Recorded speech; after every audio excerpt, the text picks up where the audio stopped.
Hi there, I'm Don. And hi, I'm Cindy. Welcome to Pearls of Liberty, December 22nd, 2012. And first on our topic list is the fact that the world did not end yesterday. So we're glad that you're here, we're glad that we're here, and... We are? I thought we were going to translate or something. There are some people that we wish were not still around. It would have been nice if there were a lot of arrests and changes announced yesterday. That was not to be. Hopefully that is still in the works, although nobody seems to be talking about it right at the moment. Everybody's talking about guns, and Don noticed that a gun shop in our area, which tends to be liberal, has very, very long lines. Yeah, this was a message from a Facebook friend that in an area where he frequents, and there were 2-hour long lines, people buying any kind of gun. So I tend to think that the strategy of getting America to turn in their guns is backfiring. But there's multiple levels of this strategy, and one thing that we know for sure is that the globalist tyranny guys, Illuminati, Bilderers, whatever you want to call them, they take a long-term view of things. They do these incremental events to manipulate people, and they're willing to wait for a while, although they usually do tend to push for gun reform right after an event like this.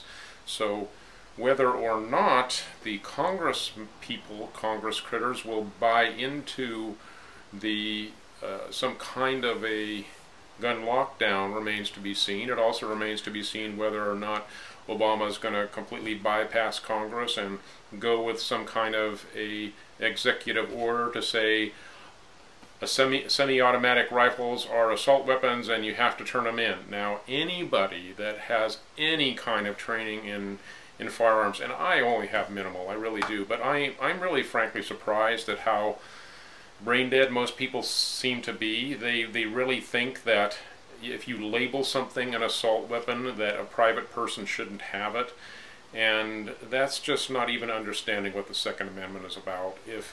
If you need to have a weapon that is as capable as the police who may be tyrannizing you, if that's a verb, to that's the whole point of the Second Amendment. So it doesn't, you know, the machine gun is not the issue.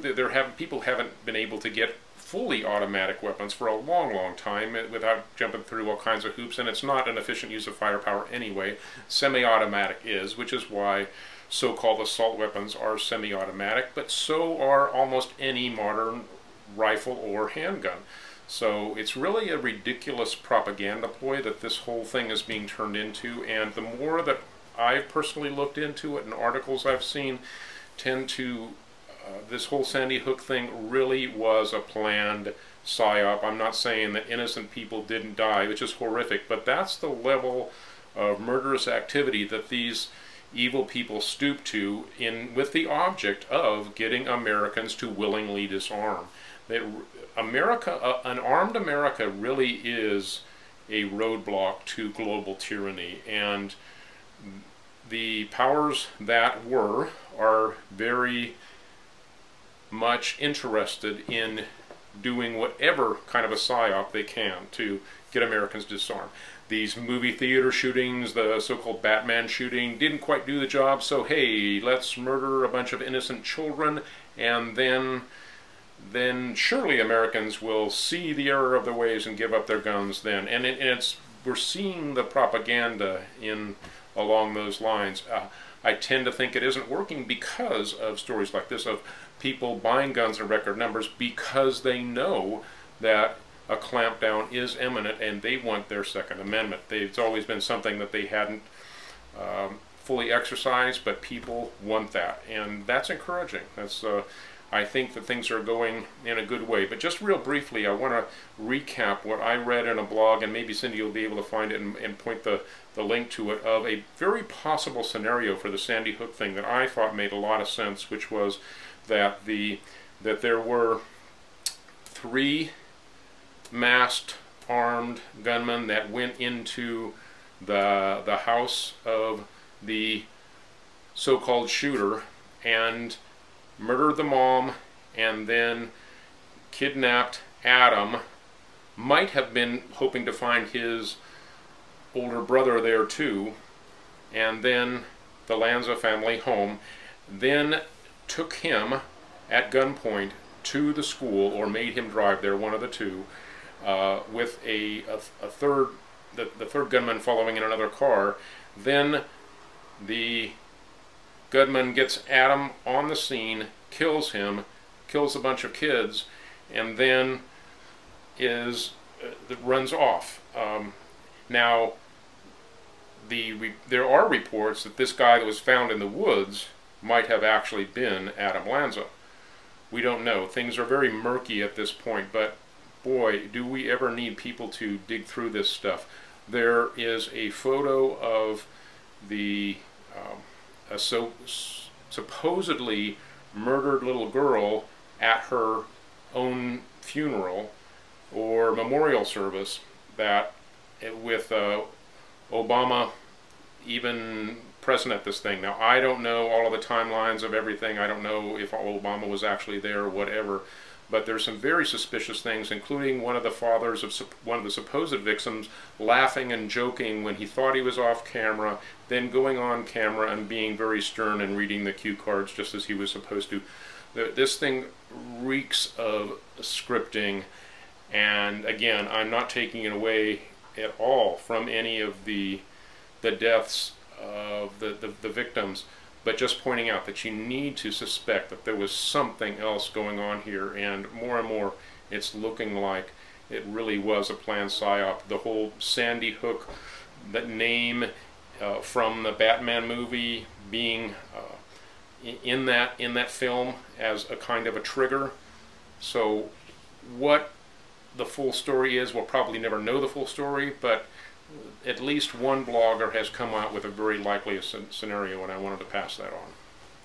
But now is the time to become familiar with your firearm. If you don't already have one, go get one while you can, but be aware that ammunition supplies are running short, because it seems that the government is buying everything up.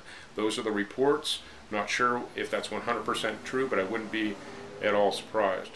There are also really encouraging reports of different gun rights activist groups offering free training to teachers and concealed carry weapons training so that they would be able to carry a gun at the school. And as probably most people know, not everybody has to be armed. It's only the idea that 1 or 2 people in a school could be armed that's going to be the deterrent that's going to keep someone away. And you might say, well, they won't keep all the crazy people away. Well, there are not all that many crazy people, and it's looking more and more like this was actually not the work of a crazy person. One more really important fact is that since 1950, I forget which blogger pointed this out, but since 1950, only one of the public multiple death shootings has been in an area where it was not allowed for the public to carry firearms, and that was the Arizona shooting with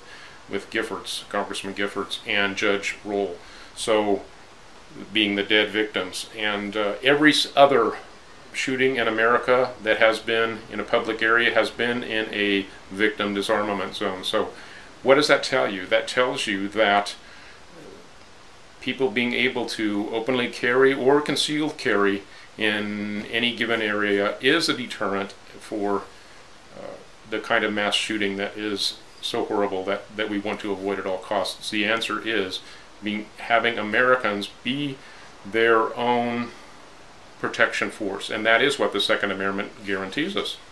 And there was an interesting anomaly in the financial markets last night. Somebody was playing around in E-minis futures and almost caused a crash. So Don knows a lot more about that than I do, but I do recall I was in real estate finance class several years ago, way before 2008 and all the issues with the banks. This was right at the end of the real estate boom, and I had an instructor who told us that in explaining how our financial system works, she said that one person trading futures overnight could potentially collapse the entire financial system. So, and she was not a high-level person, she was just a real estate finance instructor at a community college. So it's very well known how fragile the system is, and it took another hit last night. Yeah, this was actually on Zero Hedge, and we'll provide the link. And he's quite a good financial reporter, fully aware of all the new world order shenanigans, etc. And it was E-mini futures, and trading was suspended for about 10 minutes. On the link on the Zero Hedge to the blog article on Zero Hedge, it shows where the huge amount of buying began, and then shortly after then the selling of these E-mini futures. And it also shows that how other charts were affected by this. And the trading in E-mini futures was suspended for 10 minutes, but trading in other affected commodities and trading instruments, was not suspended, but it was also very strongly affected. So this was with only 10,000 contracts of the E-mini futures. So the fragility of the system is really obvious here. I tend to think that this was not somebody trying to crash the market, but somebody seeing how much it took. And the way that it's worded in the article is that they bought up to the limit of their whatever they were able to buy.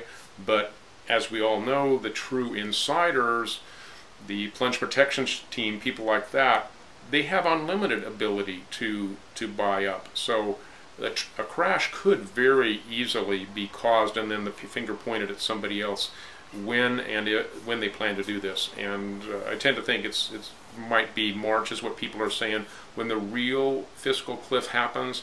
This supposed fiscal cliff at the beginning of the new year is bogus, and I saw an article about that made that real clear. There's actually Max Kaiser, I think, talking about that. But come spring, they might pull something like this for real and let the markets really crash and say it was some trader who did something he shouldn't have or whatever. Oops, we need more regulations, whatever the case may be. But keep that in mind. I think they're testing the waters, and it's not hard for them to pull the rug out from under everything. But isn't the new world financial system supposed to save us from the financial cliff? Unfortunately, I don't think it will in America.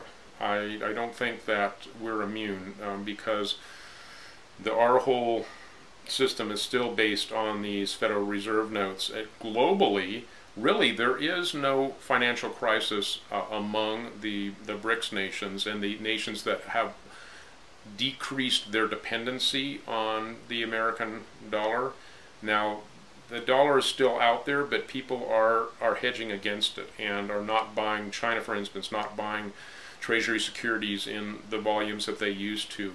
And that's, of course, that is causing problems for the United States. But if we were to transition to a commodity-based currency, treasury dollars instead of Federal Reserve notes that would be asset-backed, etc., that will make it so that the market can't crash because it has real backing. But we're not going to get there overnight. This is a transition that's going to take months, if not years, to fully implement. So I don't think that there's any magic panacea. We wanted to just briefly discuss Christmas, and a lot of Liberty people and a lot of very conservative Christian people believe that Christmas is an occult holiday that nice people should not observe. And the occult roots of the date can't be denied. Saturnalia and some Celtic occult practices. And yes, a Christmas tree was originally a pagan symbol, but we see it as a day that has value because of the tradition, because a large part of the tradition is about giving and about showing love and doing things that raise consciousness, to use a pagan term. Hey, we're really big believers in that being Christian should be about what you do, not what you don't do.